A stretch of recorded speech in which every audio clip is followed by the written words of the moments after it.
Shri sir നമസ്കാരം. SDP-യുടെ ദേശീയ പ്രസിഡന്റായിട്ടുള്ള MK ഫൈസിയെ കള്ളപ്പണ ഇടപാടിൽ ED അറസ്റ്റ് ചെയ്തിരിക്കുന്നു. കള്ളപ്പണ ഇടപാട് എന്ന് പറയുമ്പോൾ പോപ്പുലർ ഫ്രണ്ടുമായി ബന്ധപ്പെട്ട ഒരു കള്ളപ്പണ ഇടപാടിലാണ് ഇത്തരത്തിലൊരു അറസ്റ്റ് എന്നാണ് മനസ്സിലാക്കുന്നത്.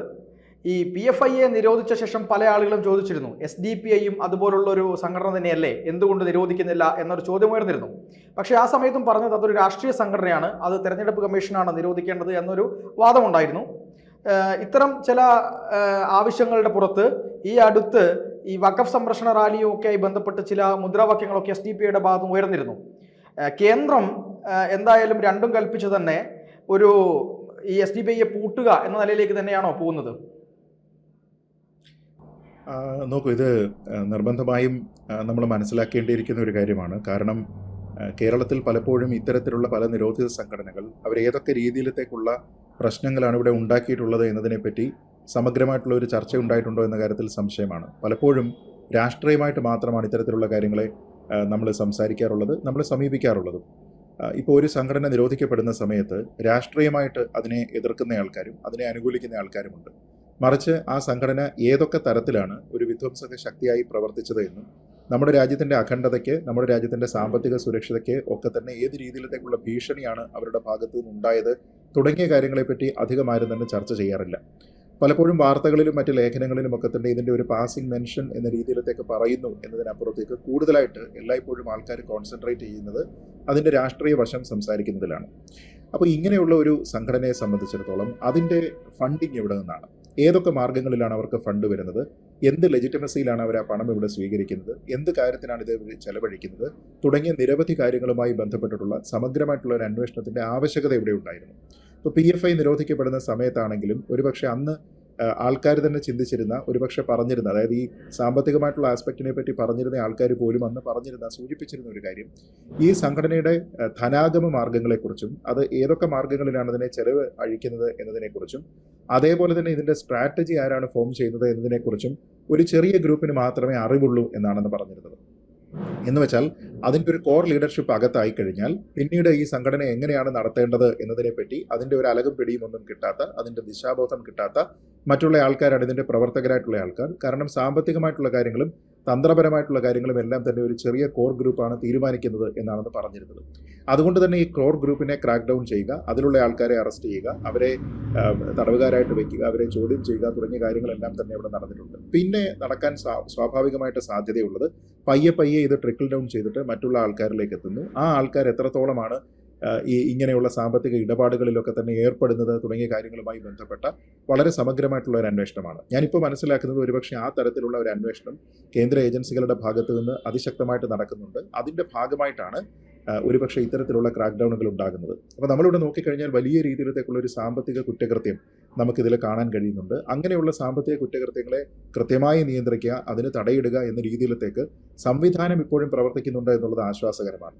കാരണം ആത്യന്തികമായിട്ട് നമ്മൾ നോക്കേണ്ടത് ദേശസുരക്ഷ അതെങ്ങനെ ഉറപ്പുവരുത്താം എന്നാണ്.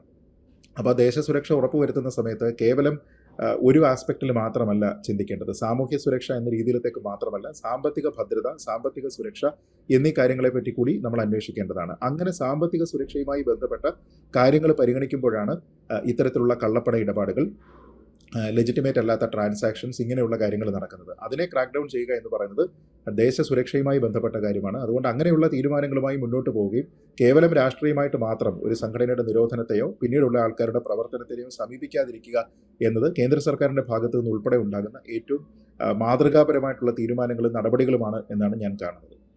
തീർച്ചയായും SDP-യുമായി ബന്ധപ്പെട്ട് പലതരത്തിലുള്ള ആരോപണങ്ങൾ ഇതിനു മുമ്പും ഉയർന്നിട്ടുണ്ട്. അതായത് ഈ പോപ്പുലർ ഫ്രണ്ട് നിരോധിച്ചതിന് ശേഷം SDP-യിലേക്കാണ് പോപ്പുലർ ഫ്രണ്ടിലെ ആളുകൾ, അതായത് അതിൽ പ്രവർത്തിച്ചിരുന്ന ആളുകൾ ചേക്കേറിയതെന്നും ഈ SDP-I എന്ന് പറയുന്നത് ഒരു തരത്തിലല്ലെങ്കിൽ നേരിട്ടല്ലെങ്കിലും പരോക്ഷമായിട്ട് കേരളത്തിൽ പലതരത്തിലുള്ള വർഗീയ വിധ്വംസക പ്രവർത്തനങ്ങളാണ് നടത്തിക്കൊണ്ടിരിക്കുന്നതെന്നും ഇതിനെ എത്രയും പെട്ടെന്ന് നിരോധിക്കണം എന്ന തരത്തിലുള്ള വാർത്തകളൊക്കെ വന്നിട്ടുണ്ടായിരുന്നു.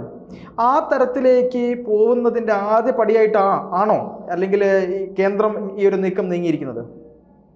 അങ്ങനെ പറയാമോ? പാർത്ഥൻ, അത് വളരെ പ്രസക്തമായിട്ടുള്ള ഒരു കാര്യമാണ്. എങ്കിൽ പോലും ഒരു രാഷ്ട്രീയ സംഘടനയെ നിരോധിക്കുന്നതിന് ഇത് പര്യാപ്തമാണോ എന്നുള്ള ഒരു വലിയ പ്രശ്നം അവിടെയുണ്ട്. കാരണം ഒരു രാഷ്ട്രീയ സംഘടന എന്ന് പറയുന്നത് അത് പ്രവർത്തിക്കുന്നതിന് അടിസ്ഥാനമായിട്ടുള്ള കുറേയധികം മാനദണ്ഡങ്ങളുണ്ട്. അതിന് ഇലക്ഷൻ കമ്മീഷൻ ഉൾപ്പെടെയുള്ള പല ഏജൻസികളുടെ, അതായത് കേന്ദ്ര സർക്കാരിൻ്റെ പൂർണ്ണമായ നിയന്ത്രണത്തിലല്ലാത്ത രീതിയിലത്തേക്കുള്ള കോൺസ്റ്റിറ്റ്യൂഷണൽ ആയിട്ടുള്ള പല ഏജൻസികളുമായി ബന്ധപ്പെട്ടിട്ട് അവരുടെ അഫിലിയേഷൻ കാര്യങ്ങളുണ്ട്. അങ്ങനെയുള്ള കുറേയധികം കാര്യങ്ങളുണ്ട്. അപ്പോൾ അത് സമഗ്രമായിട്ടുള്ള പാർട്ടിക്ക് വേണ്ടി നടത്തിയിരിക്കുന്ന ഒരു തെറ്റായിട്ടുള്ള ഒരു ഇടപാട് എന്ന രീതിയിലത്തേക്കൊക്കെ ഒരുപക്ഷെ അതിനെ പ്രൂവ് ചെയ്യാൻ കഴിഞ്ഞെങ്കിൽ മാത്രമേ ഇലക്ഷൻ കമ്മീഷനും അല്ലെങ്കിൽ നമ്മുടെ നാട്ടിലെ കോടതികളും ഒക്കെ തന്നെ അനുകൂലമായിട്ടുള്ള ഒരു സമീപനം സ്വീകരിക്കുകയുള്ളൂ. അപ്പോൾ ഒരു വ്യക്തി, അപ്പോൾ ആ വ്യക്തി ആ പാർട്ടിയിലെ എത്ര ഉന്നത സ്ഥാനീയനാണെങ്കിലും ആ വ്യക്തിയുമായി ബന്ധപ്പെട്ട ഏതെങ്കിലും ഒരു ഒരു ട്രാൻസാക്ഷനാണ് നമ്മളിവിടെ എക്സ്പോസ് ചെയ്യുന്നത് എന്നതുകൊണ്ട് മാത്രം ആ ഒരു സംഘടന നിരോധിക്കാൻ മതിയായിട്ടുള്ള കാരണമാണ് എന്ന് ഞാൻ കരുതുന്നില്ല. ഒരുപക്ഷെ ആ സംഘടനയുടെ തലപ്പത്തുള്ള മറ്റാൾക്കാരുടെ ഇതുപോലുള്ള ഫൈനാൻഷ്യൽ ട്രാൻസാക്ഷൻസ്, ഈ ട്രാൻസാക്ഷൻസ് ഒക്കെ വ്യക്തിപരമല്ലാതെ ദേശവിരുദ്ധ താല്പര്യത്തിൽ ഉപയോഗിക്കുന്നുണ്ട് എന്നീ കാര്യങ്ങൾ കൂടി കണ്ടെത്തിയെങ്കിൽ മാത്രമേ ഒരുപക്ഷെ നിരോധനം അടക്കമുള്ള കാര്യങ്ങളിലേക്കൊക്കെ തന്നെ പോവുകയുള്ളൂ. നമുക്കറിയാവുന്നതുപോലെ നമ്മുടേതൊരു ജനാധിപത്യ രാജ്യമാണ്. അതുകൊണ്ട് തന്നെ SDPI എന്ന് പറയുന്ന ഒരു രാഷ്ട്രീയ പ്രസ്ഥാനത്തിനും ഇവിടെ പ്രവർത്തിക്കാനുള്ള സ്വാതന്ത്ര്യമുണ്ട്. അപ്പോൾ അത് പറ്റില്ല എന്ന രീതിയിലേക്ക് വരണമെങ്കിൽ അവർ ദേശീയ താല്പര്യത്തിലല്ല പ്രവർത്തിക്കുന്നത് എന്ന ബോധ്യം കേന്ദ്ര സർക്കാരിനും ഏജൻസികൾക്കും മാത്രമല്ല, മറിച്ച് ഞാൻ നേരത്തെ പറഞ്ഞിരിക്കുന്ന കോൺസ്റ്റിറ്റ്യൂഷണൽ എൻറ്റിറ്റികൾക്കും ഉണ്ടാകണം. എന്ന് പറഞ്ഞാൽ അതിൽ തെരഞ്ഞെടുപ്പ് കമ്മീഷൻ ഉൾപ്പെടെ, പിന്നീട് ആ തീരുമാനത്തിനെ ചോദ്യം ചെയ്യാൻ സാധ്യതയുള്ള കോടതികളടക്കമുള്ള ഏജൻസികൾക്ക്, ബോഡികൾക്ക് ഒക്കെ തന്നെ അതിൽ ബോധ്യമുണ്ടാകണം. അപ്പോൾ അതൊരു ലോങ് വൈൻഡിങ് പ്രോസസ്സാണ് എന്നാണ് ഞാൻ കരുതുന്നത്. അതല്ലാതെ പെട്ടെന്ന് നമ്മളിപ്പോൾ നേരത്തെ പറഞ്ഞതുപോലെ PFIയെ നിരോധിക്കാനായിട്ടുള്ള തീരുമാനം ഒരു രാഷ്ട്രീയ തീരുമാനമാകുന്നത് പോലെ അത്ര സുതാര്യമായിട്ടുള്ള ലളിതമായിട്ടുള്ള ഒരു തീരുമാനം ഒരുപക്ഷെ ഈ വിഷയത്തിൽ എടുക്കാനായിട്ട് സാധിക്കില്ല. പക്ഷേ അതിൻ്റെ കൂടി ഒരു ഭാഗമായിട്ടായിരിക്കാം ഒരുപക്ഷെ ഇങ്ങനെയുള്ള നേതാക്കന്മാരുടെ ട്രാൻസാക്ഷൻസ് ഒക്കെ തന്നെ മോണിറ്റർ ചെയ്യുന്നത്. അപ്പോൾ ഈ പണം എവിടെ നിന്ന് വരുന്നു, എന്ത് കാര്യത്തിന് വേണ്ടി ചെലവഴിക്കുന്നു, ഈ സംഘടനയുടെ താല്പര്യത്തിന് വേണ്ടിയിട്ടാണോ, അങ്ങനെയെങ്കിൽ ആ സംഘടനയുടെ താല്പര്യം ദേശവിരുദ്ധമാണോ, തുടങ്ങിയ കുറേയധികം കാര്യങ്ങൾ കൂടി ഈ അന്വേഷണത്തിൻ്റെ ഭാഗമായിട്ട് നിശ്ചയമായിട്ടും നടക്കുന്നുണ്ടാകും. അതിൻ്റെയൊക്കെ അടിസ്ഥാനത്തിലായിരിക്കും ഒരുപക്ഷെ ആത്യന്തികമായിട്ടൊരു തീരുമാനത്തിലേക്ക് എത്തുക എന്നാണ് ഞാൻ കരുതുന്നത്. തീർച്ചയായിട്ടും ഈ പറയുന്നത് പോലെ കേരളത്തിലെ പല പ്രശ്നങ്ങളിലും SDPIയുടെ ഒരു പങ്ക് എന്ന് പറയുന്നത്, അതായത് പല രാഷ്ട്രീയ സംഘടനകളായിക്കോട്ടെ അല്ലെങ്കിൽ മറ്റ് തരത്തിലുള്ള അഭിപ്രായങ്ങൾ, ഏത് കാര്യങ്ങളിലും SDPIക്ക് കൃത്യമായൊരു പങ്ക് നാം കാണാറുണ്ട്. കാരണം അവിടെ ഒരു ഭാഗത്ത് SDPIയും മറുഭാഗത്ത് മറ്റേതെങ്കിലും ഒരു പാർട്ടിയും എന്നുള്ള നിലയ്ക്ക് പലപ്പോഴും സംഘടനകൾ തമ്മിൽ തന്നെ ഭിന്നിപ്പുണ്ടാവാറുണ്ട്. പല രാഷ്ട്രീയ പാർട്ടികളും പറയുമ്പോൾ SDPIയുടെ പിന്തുണ ഞങ്ങൾക്ക് വേണ്ട, ജമാഅത്തെ ഇസ്ലാമിയുടെ പിന്തുണ ഞങ്ങൾക്ക് വേണ്ട എന്നൊക്കെ പറയുന്നതിൽ ഈ SDPIയും ഒരു പ്രധാനപ്പെട്ട ഒരു രാഷ്ട്രീയ പാർട്ടി തന്നെയാണ്. ആ തരത്തിൽ കേരളത്തിലെ ചില രാഷ്ട്രീയ പാർട്ടികൾ പ്രത്യക്ഷത്തിൽ SDPIക്കെതിരെ പറയുമ്പോഴും പരോക്ഷമായി SDPIയെ പിന്തുണയ്ക്കുകയും SDPIയുടെ വോട്ടുകൾ വാങ്ങുകയും ഒക്കെ ചെയ്യുന്ന പാർട്ടികൾ കേരളത്തിലുണ്ട്. അത്തരത്തിലുള്ള പാർട്ടികൾക്ക് ഒരു മുന്നറിയിപ്പ് കൂടെയല്ലേ ഇത്തരത്തിലുള്ള ചില അറസ്റ്റുകളൊക്കെ? തീർച്ചയായിട്ടും. കാരണം നമ്മുടെ നാട്ടിൽ ഇലക്ഷനിലേക്ക് വരുന്ന സമയത്ത് ഈ സ്നേഹബന്ധത്തിലും യുദ്ധത്തിലും നുണയൊന്നും പറയുന്നതിലോ അല്ലെങ്കിൽ സത്യം മാത്രമേ പറയാവൂ, എന്ത് നിലപാടുകൾ വേണമെങ്കിലും സ്വീകരിക്കാമെന്നുള്ള കുറേ തിയറികൾ ഉള്ളതുപോലെ തന്നെയാണ് നമ്മുടെ നാട്ടിലുള്ള പല രാഷ്ട്രീയ പ്രസ്ഥാനങ്ങളും ഒരു തെരഞ്ഞെടുപ്പ് വരുന്ന സമയത്ത് പ്രവർത്തിക്കുന്ന രീതി. അതുവരെ ഒരുപക്ഷെ ചില സംഘടനകളൊക്കെ തന്നെ ഇവിടെ തീവ്രവാദ സംഘടനകളാണ്, വളരെ നമ്മൾ ഈ പറയുന്ന പോലെ സെൻസിബിളായിട്ട് പ്രവർത്തിക്കുന്ന സംഘടനകളല്ല, അനാവശ്യമായിട്ടുള്ള മുദ്രാവാക്യങ്ങൾ ഉയർത്തുന്നു, സാമൂഹ്യ സ്ഥിരത ഉറപ്പുവരുത്തുന്നതിനുള്ള പ്രവർത്തനങ്ങളല്ല അവരുടെ ഭാഗത്തുണ്ടാകുന്നത് തുടങ്ങിയ രാഷ്ട്രീയ വിമർശനങ്ങൾ പറയുമ്പോഴും തെരഞ്ഞെടുപ്പ് പടിവാതിൽക്കൽ എത്തുന്ന സമയത്ത് എങ്ങനെ കൂടുതൽ വോട്ട് നമ്മുടെ പെട്ടിയിലേക്ക് എത്തിക്കാം എന്ന രീതിയിലത്തേക്കുള്ള ചിന്തയാണ് പല രാഷ്ട്രീയ നേതൃത്വത്തിൻ്റെ ഭാഗത്തു നിന്നുണ്ടാകുന്നത്. രാഷ്ട്രീയ പാർട്ടികളെ നയിക്കുന്നതും അത്തരം ചിന്തകളാണ്. അപ്പോൾ അങ്ങനെ നോക്കിക്കഴിഞ്ഞാൽ അങ്ങനെയുള്ള പ്രസ്ഥാനങ്ങളെ സംബന്ധിച്ചിടത്തോളം ഒരു വലിയ അക്കൗണ്ടബിലിറ്റി ഒരുപക്ഷെ ഉണ്ടാകുന്നതിന് ഇത് കാരണമാകും. കാരണം ഇങ്ങനെ ഒരു നടപടി ഉണ്ടാവുക, ഒരു പാർട്ടിയുടെ ഏറ്റവും പ്രധാനപ്പെട്ട ഒരു നേതാവ് ഇങ്ങനെയുള്ള ഒരു ഇല്ലീഗലായിട്ടുള്ള ഒരു ട്രാൻസാക്ഷൻ്റെ പേരിൽ, സംശയാസ്പദമായിട്ടുള്ള സാമ്പത്തിക ഇടപാടിൻ്റെ പേരിലൊക്കെ തന്നെ പിടിക്കപ്പെടുക തുടങ്ങിയ കാര്യങ്ങൾ വരുമ്പോൾ അതിൻ്റെ ഒരു അക്കൗണ്ടബിലിറ്റി ആ പ്രസ്ഥാനത്തിനും അതുവഴി അവരുമായി സഹകരിക്കുന്ന മറ്റുള്ള പ്രസ്ഥാനങ്ങൾക്കും ഉണ്ടാകാനുള്ള സാധ്യതയുണ്ട്. ആ രീതിയിലത്തേക്ക് പൊതുജനമെങ്കിലും അതിനെ വിലയിരുത്താനുള്ള ഒരു സാധ്യതയുണ്ട്. ഇപ്പോൾ പല ED വൃത്തങ്ങൾ അവരറിയിച്ചിരിക്കുന്ന ചില കാര്യങ്ങളനുസരിച്ച് തീവ്രവാദ പ്രവർത്തനങ്ങൾ പ്രോത്സാഹിപ്പിക്കുന്ന സംഘടനകളുടെ സാമ്പത്തിക സ്രോതസ് പരിശോധിക്കുന്നതിൻ്റെ ഭാഗമായിട്ടാണ് ഇത്തരത്തിലുള്ള ഒരു നടപടി ഇപ്പോൾ ഉണ്ടായിരിക്കുന്നത് എന്നാണ്. ഇതൊക്കെ വലിയ വലിയ സ്റ്റേറ്റ്മെൻറ്റുകളാണ്. അതായത് സാധാരണ രീതിയിലത്തേക്കുള്ള ഒരു ഇല്ലീഗൽ ട്രാൻസാക്ഷൻ എന്നോ ഒരു ഫൈനാൻഷ്യൽ ആയിട്ടുള്ള ഒരു ഇറഗുലാരിറ്റി ഒക്കെ കണ്ടെത്തുക എന്നതിനപ്പുറത്തേക്ക് തീവ്രവാദ പ്രവർത്തനങ്ങൾ പ്രോത്സാഹിപ്പിക്കുന്നുണ്ടോ എന്നതുമായി ബന്ധപ്പെട്ട ഒരു ഏജൻസിയുടെ ഒരു റുട്ടീൻ ചെക്കിനിടയിലാണ് ഇത് കണ്ടുപിടിക്കുന്നത് എന്നാണ് പറയപ്പെടുക. അപ്പോൾ അങ്ങനെ പറയുമ്പോൾ തീവ്രവാദം എന്നുള്ള ഒരു വാക്ക് ഇവിടെ വരുന്നത് കൊണ്ട് തന്നെ ഇവരുമായി സഹകരിക്കുന്ന മറ്റുള്ള ആൾക്കാരെ സംബന്ധിച്ചിടത്തോളം അങ്ങനെ ഒരു ആശയത്തിൻ്റെ പേരിലാണെങ്കിലും സഹകരണത്തിൻ്റെ പേരിലാണെങ്കിലും ഒക്കെ തന്നെ ഒരു ബന്ധമുണ്ടാകേണ്ടതുണ്ടോ?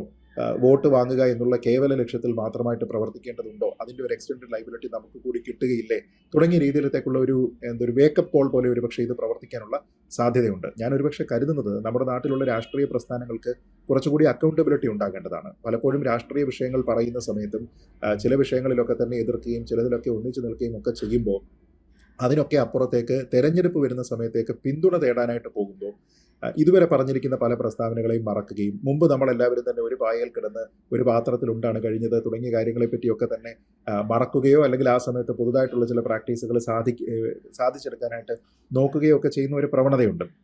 അപ്പോൾ അങ്ങനെയുള്ള സമയത്ത് അതുമായി ബന്ധപ്പെട്ട ചോദ്യങ്ങൾ വരുമ്പോൾ പോലും പലരും അത് ഒഴിഞ്ഞു മാറാനായിട്ടൊക്കെ ശ്രമിക്കുന്നുണ്ട്. എന്ന് വെച്ചാൽ സീമിംഗ്ലി തെറ്റായിട്ടുള്ള ഒരു കാര്യമാണ് ചെയ്യുന്നത് എന്നറിയാം, പക്ഷേ എങ്കിൽ പോലും അതുമായി ബന്ധപ്പെട്ട ഒരു ചോദ്യം ഉണ്ടാകുന്ന സമയത്ത് ന്യായീകരിക്കാൻ പോലും എന്തെങ്കിലും വസ്തുതകൾ അവർ തേടുന്നതിന് വേണ്ടിയിട്ട് ബുദ്ധിമുട്ടുന്നുണ്ട്. ഞാൻ പറയുന്നത് അങ്ങനെയുള്ള കാര്യത്തിന് വേണ്ടിയിട്ട് നിങ്ങൾ എന്തിനാണ് പോകുന്നത്?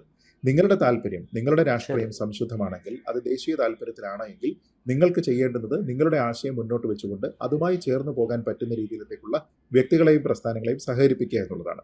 അതിന് നിശ്ചയമായിട്ടും ഒരു ബാക്ക്ഗ്രൗണ്ട് ചെക്ക് ഉണ്ടാകേണ്ടതാണ്. ആ ബാക്ക്ഗ്രൗണ്ട് ചെക്കിൽ ഫെയിൽ ആവുന്ന ഒരു പ്രസ്ഥാനവുമായും ഒരു വ്യക്തിയുമായും ഞങ്ങൾ സഹകരിക്കുന്നില്ല എന്നൊരു തീരുമാനമെടുക്കണം. പക്ഷേ ദേശീയ താല്പര്യം മുൻനിർത്തിയാണ് പ്രവർത്തിക്കുന്നതെന്ന് പറയുന്ന പല രാഷ്ട്രീയ പാർട്ടികൾ പോലും തെരഞ്ഞെടുപ്പ് വരുന്ന സമയത്ത് അതിലൊക്കെ വിട്ടുവീഴ്ച ചെയ്യാൻ തയ്യാറാകുന്നു എന്നിടത്താണ് ഈ പ്രശ്നമെല്ലാം ഒളിഞ്ഞു കിടക്കുന്നതെന്നാണ് ഞാൻ മനസ്സിലാക്കുന്നത്.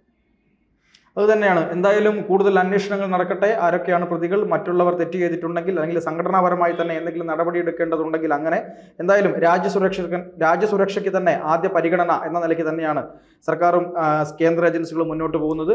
ഈ ചർച്ചയിൽ പങ്കെടുത്തതിന് അങ്ങേക്ക് ഒരുപാട് നന്ദി.